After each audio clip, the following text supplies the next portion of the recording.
Pronto, virando a agulha para o teu projeto, que é no fundo isso que traz cá.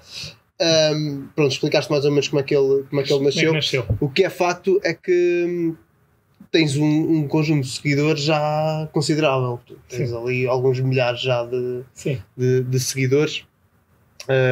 Quanto tempo é que tem a página? Olha, tenho 7.300 seguidores. A página foi criada em 2012, em fevereiro. Portanto, tem 9 anos e uns meses, não é? Portanto, não é um projeto. Não é um projeto, é uma paixão e que escrevo e que sem planos, sem o rigor da escrita existe, mas não existe o rigor da página ter que crescer. Não há essa exigência. Pronto, quando me sinto disponível, tenho que estar mesmo disponível. Não é ter 5 minutos e vou fazer uma publicação. Não. Às vezes no meu cotidiano, nas deslocações de carro ou até noutras situações, as coisas vêm-me à cabeça o nome de um jogador que me recordo que jogou aqui ou ali, e em torno daquilo começo a idealizar uma publicação e sem compromisso nenhum. No dia X faço aquela publicação. Há dias que me sinto mais disponível, outros que me sinto menos disponível. Nos que me sinto menos disponível, prefiro não escrever. Tu não tens aqueles cuidados que o pessoal, normalmente, quem se dedica a este tipo de páginas como um projeto, e estavas a dizer que não é um projeto, que tem objetivos definidos e métricas, não tens aqueles cuidados de fazer publicações a determinada hora, não tens? Não o faço. Não se calhar, eventualmente, no futuro, até posso mudar a metodologia, mas neste momento abordo a página e a vida. Eu abordo a página um pouco como abordo a vida e, portanto... É mais um hobby do que um projeto. É mais um hobby. É mais um hobby. Depois a aceitação e o feedback é positivo e estimula. Estimula, mas também aumenta a exigência, não é? Porque depois sabes que do lado de lá vão estar pessoas que exigem que mantenhas aquele registro. Portanto, sou sincero, muitas vezes houve já que escrevi uma vez, e estamos a falar em textos se calhar bastante extensos, e que a mim próprio falta aqui qualquer coisa, ou se calhar não foi escrita com tanto coração, com tanta alma. Isto é verídico, o que eu estou a dizer. Ou seja, escreveste só porque sentiste que tinha que sair qualquer coisa. Se calhar escrevia, que depois releio e não me identifico tão bem com aquilo que escrevi, prefiro não publicar. E o que mais me satisfaz a mim, já me aconteceu inúmeras vezes, eu tenho seguidores, pessoas que não conheço. Não é óbvio, não é? 7.300 pessoas, há pessoas que não conheço. Outras sim. Outras já acompanhavam a página e não sabiam que era eu. Outras, porém, são pessoas que sabem que a página é minha. Por isso dão só trabalho, entre aspas, chegar ali por gosto, porque são amigos e fazem questão de estar presentes naquele formato. Isso para mim é muito positivo. Seguidores que tenho, que são pessoas que me conhecem, que, repito, entendem que têm aquela obrigatoriedade de estar presentes naquele formato, porque são meus amigos, leem e, como me conhecem, dizem-me que naquele texto, dizem-me: Sérgio, naquele texto estás tu. Foste tu, é nítido que foste tu que escreveste, porque eu conheço e absorvi aquelas palavras e percebi que foste tu que escreveste. Sim, e a própria maneira de... Fico muito satisfeito. A própria forma de escrever que tens é sui generis, é distinta. Sim. Frases curtas, é interessante. Agora, uma das coisas que tu colocas bastante lá na página, e pelo que eu vou vendo são até os posts que têm mais reações, é quando te cruzas com pessoal na rua. Pronto, de certeza que tens algumas histórias engraçadas para partilhar com a malta, e é isso que nós andamos à procura. Eu lembro-me recentemente, por exemplo, até acho que foi das primeiras vezes que eu talvez o post que me chamou mais a atenção para a página, e foi aí que eu comecei a pensar em convidar para aqui, foi quando encontraste o Carlos Brito, por exemplo. Recentemente tiveste uma também com o Antero Henrique, do Boa Vista, etc. Conta-nos como é que é às vezes abordar esse pessoal, e se todos eles são relativamente receptivos, se houve alguém que alguma vez te surpreendeu. Surpreendem-me sim, pela positiva, sempre. não tenho nenhuma exceção a apontar. Antes de ter criado a página, e até no princípio, quando eu criei a página, eu não abordava as pessoas não abordava os jogadores e treinadores, não o fazia porque sei que devem ser abordados com muita frequência e não queria incomodar. A partir do momento que criei a página e a página ganhou alguma dimensão, faço pela página. Faço pela página porque sei que são conteúdos que os seguidores gostam. E depois destas abordagens terem sido tão positivas, até é um estímulo, um trampolim para eu, em situações futuras, voltar a abordar outros jogadores e outros treinadores. Portanto, na situação específica do Carlos Brito, o Carlos Brito é um treinador que eu reconheci o Carlos Brito de imediato. Aliás, eu conheci o Carlos Brito através da televisão, através dos jornais, na década de 90, quando rendeu o Sr. Henrique Calisto no comando do Rio Ave.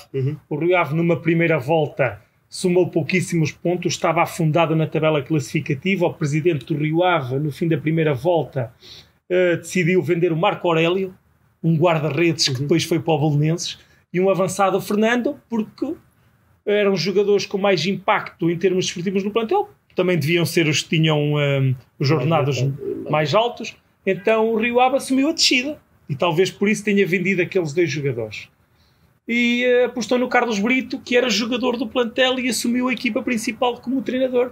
E o Carlos Brito, na segunda volta, acho que foi a segunda melhor equipa do campeonato. Na segunda volta. Um ano que foi o Porto campeão, o Porto do Jardel, e o Rio Ave, nesse ano com o Carlos Brito, vai empatar às jantas. Foi uma segunda volta fantástica e eu nunca mais me esqueci do Carlos Brito. Eu nunca mais me esqueci por isso. Depois, o Carlos Brito, ao longo da carreira, foi treinando diversos clubes da primeira e da segunda divisão, até que recentemente sai do Penafiel há 1 ano e meio e não abraçou mais projeto nenhum, caiu se calhar um bocadinho no anonimato. E acredito eu que também abordá-lo, também para eles acaba por ser satisfatório, porque vem algum reconhecimento, principalmente de uma pessoa tão jovem, que foge à geração deles. O Carlos Brito tem o dobro da minha idade. Eu não me lembro do Carlos Brito a jogar. E é satisfatório. Eu recentemente abordei o Nuno Santos, pronto, também representa o Rio Ave atualmente, um jogador de futebol, um esquerdino que fez a formação no Porto e no Benfica, um jogador que eu admiro muito, que, com todo o respeito que tenho pelo Rio Ave, que é uma excelente equipa, uma estrutura que cada vez está a ganhar mais força, ao Rio Ave, mas ainda não é um clube que pertence ao grupo dos grandes do futebol português, e surpreende-me que o Nuno Santos ainda não tenha dado o salto. Contudo, abordei o Nuno Santos recentemente e notei na expressão dele que ficou surpreendido com o facto de eu ter reconhecido e manifestou também por isso muita satisfação. Não fiz ainda a publicação referente a essa situação. Também tive contacto com o Bobó, que foi um trinco que passou pelo Boa Vista também há muitos anos. O Bobó, apesar de ter ganho uns quilos, o rosto também pouco mudou, também foi fácil de reconhecer. Foi numa visita que fiz recente ao estádio do Bessa, quando o Boa Vista defrontou o Sporting em casa. O Antero Henrique, que trabalhou na estrutura do Futebol Clube do Porto, que foi para o PSG, que foi quem negociou o Mbappé e o Neymar, as 2 transferências mais caras do futebol mundial, da história do futebol mundial. Também tive contacto com o Sr. Antero Henrique, curiosamente no dia que tive com o Nuno Santos. E tive contacto também com o Ricardo Costa, que na época passada esteve no Tondela e recentemente está agora no Boa Vista. Olha, todos foram, claro que eu também faço uma abordagem educada e claro. Tenho cuidado de perguntar se é possível, se estou a incomodar, se causa alguma perturbação. Portanto, mesmo o Ricardo Costa, que dentro das 4 linhas é por regra uma pessoa viril e grosseira, não é? Foi de uma delicadeza e de uma educação extrema. Tem sido fácil e tive com o Zé Luís também, um ponta de lança do Futebol Clube do Porto, na altura que possivelmente ele até já teria assinado com o Futebol Clube do Porto, mas nos jornais ainda se dizia que o Porto sondava o avançado. Cruzei-me com ele, também foi muito delicado, muito atencioso, e depois não me limito apenas a tirar a fotografia. Por regra até falamos um bocadinho e trocamos umas ideias. É interessante, gosto muito. Tu tens, e era isso que estávamos a falar, tens uma forma e aí um critério interessante para abordar o pessoal, pronto, sim, e depois escreves as tuas crónicas em volta disso. Tens depois também uma forma interessante, como já falamos, de escrever e de traçar ali um bocado uma retrospectiva da carreira da pessoa que encontraste, e isso é isso que está a fazer com que a página acabe por crescer. Nós aqui também lidamos com o pessoal, não necessariamente os abordamos na rua. Acho que às vezes o que depende, estávamos em off a falar disso, é um bocadinho o patamar onde nós pomos essas pessoas. Achamos que elas estão num nível de superioridade um bocado grande e temos algum receio de as abordar, mas como estavas a falar e a dar há bocado o exemplo do próprio Antero Henriques, são pessoas completamente normais, mais simples, digamos assim, sim, completamente normais. E acedem bem a esses convites. É evidente que isso também depende da abordagem, não é? Temos que ter esse cuidado de abordar as pessoas de forma delicada e educada e escolher os momentos também. Depois nós, como gostamos de futebol, são pessoas que são tão badaladas, não é? Por exemplo, no caso do Antero Henriques, negociou o Neymar e o Mbappé, duas transferências mais caras do futebol mundial. Se calhar para nós, adeptos do futebol, são pessoas que estão num patamar desportivo superior, e depois o contacto pessoal.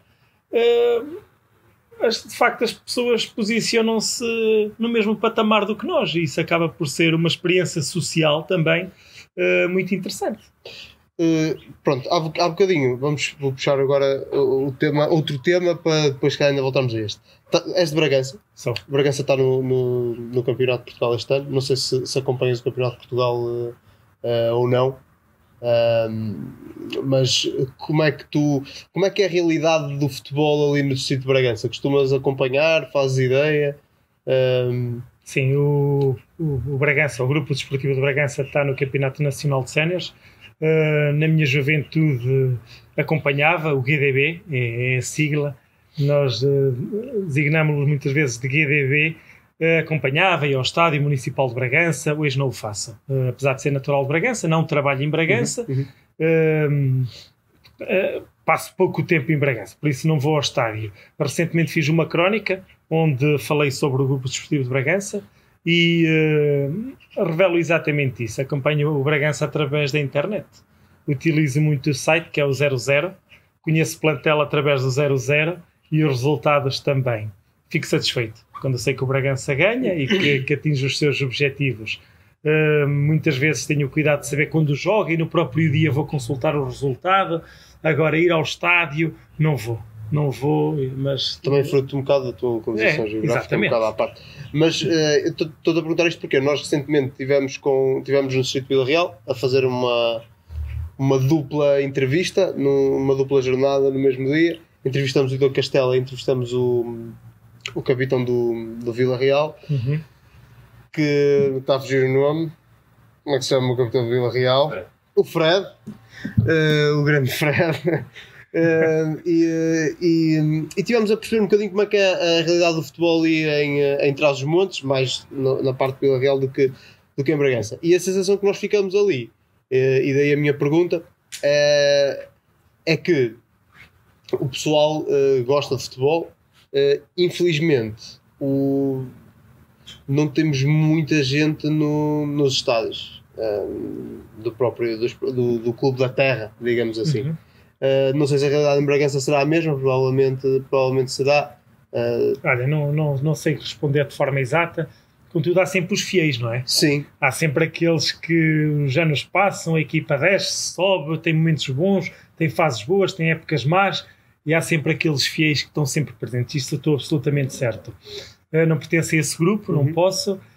Se pudesse, talvez também não o fizesse. Não vivo o futebol de forma tão fisicamente tão presente. Mas, sim, não conheço de todo a realidade para abordar o assunto de forma muito profunda. Sim. Não sei de todo. Ok. Relativamente ao futebol mais do âmbito nacional, o momento atual do futebol faz-nos, a mim, pelo menos, que sou um bocadinho como tu, mais apaixonado pelo jogo em si do que por aquilo que se passa atrás. Fora das 4 linhas. Como é que vives este momento? Tentas-te abstrair enquanto adepto apaixonado que és, independentemente do clube? Estamos num momento em que joga-se muita coisa por trás, quer nós queremos, quer não. Há muita coisa que é manipulada por trás. Como é que se vive? Como é que vives este momento? Olha, nós absorvemos muita informação. Também absorvemos muita contra-informação. Temos que saber fazer a triagem daquilo que ouvimos e pensar pela nossa cabeça, não é pela cabeça dos outros. É assim que eu abordo esta situação. Estou certo que no futebol, como nos outros setores da sociedade, há coisas menos boas, há coisas que se joga por fora. É absolutamente, deve acontecer, como acontece noutros setores económicos da nossa sociedade. Contudo, não me abstraio todo dessas questões, não as debato na minha página, se calhar no meu grupo de amigos falo mais abertamente sobre esses temas, mas são temas que geram sempre muita discórdia e que faz com que os adeptos assumam comportamentos extremos e incorretos. Por isso não é essa a filosofia, que esses comportamentos que quero levar para a minha página. Fora da página abordo esses temas e opino. Na página tento relatar o lado mais bonito que existe e que as pessoas muitas vezes se esquecem. Muitas vezes se esquecem. Achas que essa postura que tens na tua página, e com a qual eu também concordo e também tentamos ter na nossa, que são páginas como essa, como as nossas, que vão acabar por tentar devolver a boa imagem, que neste momento ela não é boa, ao futebol português. Portanto, tentando nos focar naquilo que é a paixão e que é o... Sinceramente, não sei o impacto. Não sei o impacto que isso pode ter em termos globais. Contudo, sei que os programas que abordam o lado menos bom ou mau do futebol são programas que têm muito foco e que são programas muito debatidos e que têm muito impacto nas pessoas, que as pessoas diria até que gostam. Exato. Contudo, independentemente disso, eu prefiro que a minha página enalteça o melhor lado do futebol. O impacto que a minha página ou outras semelhantes podem ter foi uma coisa que nunca refleti sobre isso, mas é esta a identidade que eu vou manter, e se puder ajudar, claro, fico satisfeito. Pronto, acho que, exato, é um bocadinho cada um fazer a sua parte para melhorar a imagem. Não vamos mudar o mundo, mas mudamos o nosso e de alguns que estão ao nosso lado. Isso já é positivo. Disseste uma coisa que eu vou pegar, que é os debates televisivos, as pessoas quase que gostam daquelas confusões. Achas que é um bocadinho por aí e é um bocadinho por causa disso, das pessoas gostarem e daí vir a consequência das audiências serem altas, que os próprios canais de televisões insistem naquele formato e às vezes parece que aquelas quesílias que há entre comentadores quase que são incentivadas e fomentadas pelos próprios canais? Achas que é por aí que aquele formato continua a existir cada vez mais? Olha, acho que uma coisa leva à outra. Se há audiências, é porque as pessoas gostam daquele formato. Se as pessoas gostam, a televisão oferece. Claro. Eu não vejo. Conheço o formato porque, por norma, até algumas discussões que se tornam virais e nós temos conhecimento através do Facebook e do Instagram. Não vejo os programas, mas acho que acaba por ser uma bola de neve. É um ciclo. Se as pessoas gostam, a televisão oferece. Se a televisão oferece, as pessoas veem, gostam e acabamos por andar neste enredo. E mais grave do que isso, do que a televisão oferecer-nos esses formatos, mais grave do que isso, é ver dirigentes esportivos que o façam, porque acontece. Estou a falar agora no futebol profissional, na primeira divisão, por exemplo, que é o que mais vemos no nosso ecrã. Eu não vejo, ou se vejo poucas vezes, os treinadores e jogadores a alimentarem essas polémicas. Penso que não estou errado a dizer isto. Os jogadores e os treinadores não alimentam muito esse lado asqueroso do futebol, mas há dirigentes que o fazem de forma de forma persistente. Mas o futebol vai ser difícil de mudar. Isto porquê?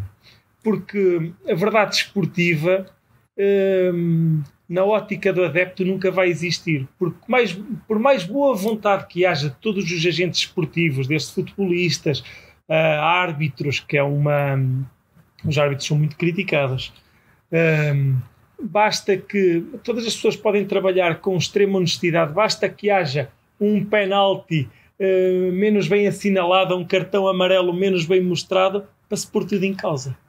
Basta isso. Até pode haver boa vontade de toda a gente de melhorar. Basta que haja um cartão amarelo menos bem mostrado no estádio no Algarve e um cartão vermelho menos bem mostrado no estádio mais a norte, para ser tudo posto em causa. Basta que um jogador que jogou no X clube hoje seja adversário desse mesmo clube, cometa uma falta à entrada da área ou infelizmente faça um autogolo, para se pôr imediatamente tudo em causa e às vezes levantarem-se questões imorais que acredito que para jogadores e árbitros tenham um impacto profissional e até pessoal muito grosseiro. Só que o adepto não pensa nisso. O adepto ferve, a paixão não. O fanatismo pelo clube é mais forte. Explode e não pensa nas consequências e infelizmente não é só uma pessoa a ter este tipo de reação. São centenas, são milhares.